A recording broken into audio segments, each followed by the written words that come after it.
Herman Cain, when he was at the Restaurant Association, he fought to overturn anti-smoking legislation. He also, we're to believe in this political story, was accused of harassing two women who worked for the National Restaurant Association. And we don't know the circumstance of what this harassment is yet, or that I haven't read yet. Right.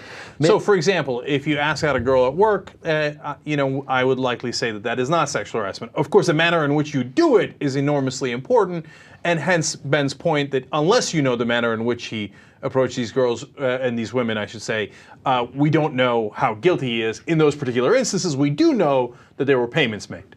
Cain was president, it reads in Politico, and CEO of the NRA, National Restaurant Association, from 1996 to mid-99. The allegations against him that Politico gathered were put together over the course of several weeks by talking to a lengthy roster of former board members, current and past, and others familiar with the workings of the trade group at the time that Cain was there.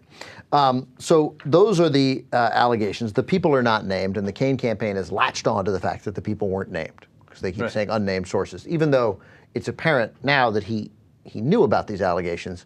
So they may not be named, but he knows who they are. The Politico reporter meets him after he was on a Sunday morning show. Is that right, JR? Yes. So he's on a Sunday morning show. And the reporter eventually, he tries to get him to talk about this, and Cain says he's not going to comment. The reporter says, have you ever been accused, sir, in your life of harassment by a woman? I'm not going to comment about two people that you won't tell me who they are. Okay? That's like negotiating. I'm not going to comment on that because, you know, I think that is one of those kinds of things that until... That was the last question. Thanks. Yes or no? Thanks. Last question. Have you ever been accused of sexual harassment? J.D. Gordon is a spokesman for the Cain campaign, and he goes on Geraldo. Now, as you listen to some of these clips, listen to how many times J.D. starts his response with, all I'm telling you, Geraldo, or all I've got to tell you, Geraldo, and then proceeds not to say anything. And Geraldo Rivera gets super frustrated. Let's do, what do we want to start with? 2, you think, JR? All right, here's number 2. J.D., I urge you to say something publicly right now. J.D., you're live. Yep, okay, thanks. Well, Geraldo, the only thing I tell you is these two sources aren't even named in the piece, and it was from a third party. Are you denying that it ever happened, J.D. Gordon? Well, what I'm saying is that these are thin allegations, that this is non-sourced, and so right now we're just trying to put this in perspective for you, that this is not even a sourced allegation. It is a sourced allegation. Herman Cain knows who they are. The whole process done by the National Restaurant Association. And then the whole issue is, of course, the part of the story is that they were paid, which we're going to get to too. But here's a little more of JD. Let's do clip 4. I want your denial, if you would, to be a little more substantive. Do you deny that this ever happened? Yeah, Geraldo, let me just tell you. This is just an example of the inside the Beltway media attack. No, JD, I'm not. I understand sleazy politics, mate. I hear you. It's sleazy. It's underhanded. It's why I'd never run for office. Because Geraldo's like, you want to talk about sexual harassment? Right. Wait till you I would get hammered. Right. So he accuses the liberal media, etc. Here's the problem. The likelihood that another Republican candidate leaked this to Politico is overwhelming. Yeah, there's nothing liberal about this, right? He's not running against liberals right now. So one more here just from JD, because first of all, you got one mate. Right. Geraldo all of a sudden with, let me tell you, mate. And then the other guy saying, oh, I'm telling you, Geraldo, before he starts saying it. So let's go to clip 5, where Geraldo really sells the mate, and his frustration gets palpable. Here, yes or no? Was there a cash settlement to 2 female employees of the National Restaurant Association? Well, all I'm telling you right now is this is something that the establishment is trying to attack. JD, you are evading my question. Was there or was there not a cash settlement? Was there or was there not a cash settlement to 2 female employees of the National Restaurant Association? Well, all I got to tell you is that this is a typical attack on a conservative that's doing well. He's #1 in the polls. JD, what you are saying and what you're doing right now is a recipe for disaster, mate. I'm telling you, the morning papers aren't past their deadline yet. So when did Geraldo Rivera become Australian? No, I don't know. Second afterwards, he asked JD, "You want to grab a Foster's?" The conversation ends. We can't play all the clips. The conversation ends with Geraldo just giving up. Geraldo's like, yeah, okay, all right, good talking to you. Now, here's what I find amazing about this.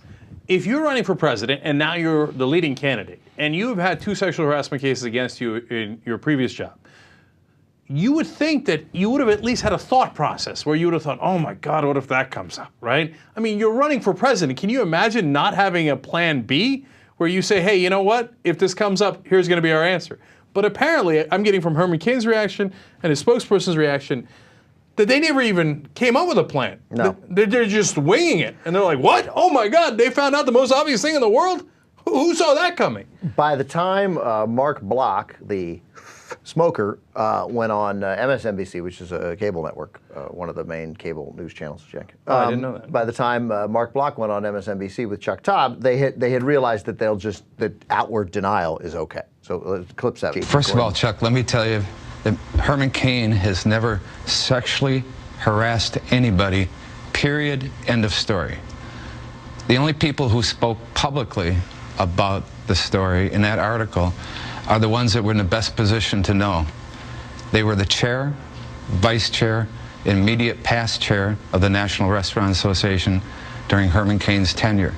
Yet all three said that he was a man of total integrity. And at the end of the interview, Mark Block goes, Chuck Todd. right. Look how careful they are. I mean, Yeah, he's got that so down. he's not denying that the sexual harassment settlement happened. He's denying that Herman Cain did the sexual harassment. And furthermore, of course, the guys who are on his side are quoted publicly because there's nothing to lose. The guys who buried the hatchet in his back are anonymous for a reason. Right. So Herman Cain finally speaks himself and says, I was falsely accused of sexual harassment, and he'll add that if there was a settlement, so he says unequivocally, I was falsely accused. And then we'll go to clip 12 about what that settlement might have been, because he is denying that he knows about the settlement. Number 12. Have you ever had to settle a claim, falsely accused or not? Sometimes a settlement happens. At the Restaurant Association, now outside of the Restaurant Association, absolutely not. If the Restaurant Association did a settlement, I wasn't even aware of it, and I hope it wasn't for much, because nothing happened. So if there was a settlement, it was handled by some of the other officers that worked for me at the association. So the answer is absolutely not. Okay, now look, I just got to make it clear, absolutely clear. That is an unequivocal lie. No, it's weird. I didn't, until I watched it like there the second time, you realize that's a crazy lie, an insane lie. Because understand, he was the CEO of the National Restaurant Association, and the allegations were about him. So somebody's like, hey, you know what? The boss just got accused of sexual harassment. You want to just settle it without telling him? Like, hey, you know what? Let's basically admit it by giving the women money, but let's not run it by the boss. Don't make it for too much. You might get mad. So today, here's the latest. 5:33 Eastern Time this afternoon. Herman Cain now saying, according to the Byron York of the Washington Examiner, he does recall some details of a financial settlement. Oh, he does he? Yeah. Huh, that's interesting. With one of his female coworkers, it says here, sexual harassment during his time at the NRA 2. This is all based on an interview that Cain does with Fox News. It's going to be broadcast 10 p.m. tonight. Cain spent the day trying to beat it back. Here's what it says. My general counsel says this started out with she and her lawyer were demanding a huge financial settlement. I don't remember a number, but then he said there was no basis for this. We ended up settling for what would have been a termination settlement. When Greta Van Susteren asked how much money was involved, Cain said maybe 3 months' salary. I don't remember. It might have been 2 months. I do remember my general counsel saying he didn't pay all of the money they demanded. I like that. Now, so not only did you possibly sexually harass her, but then you stiffed her.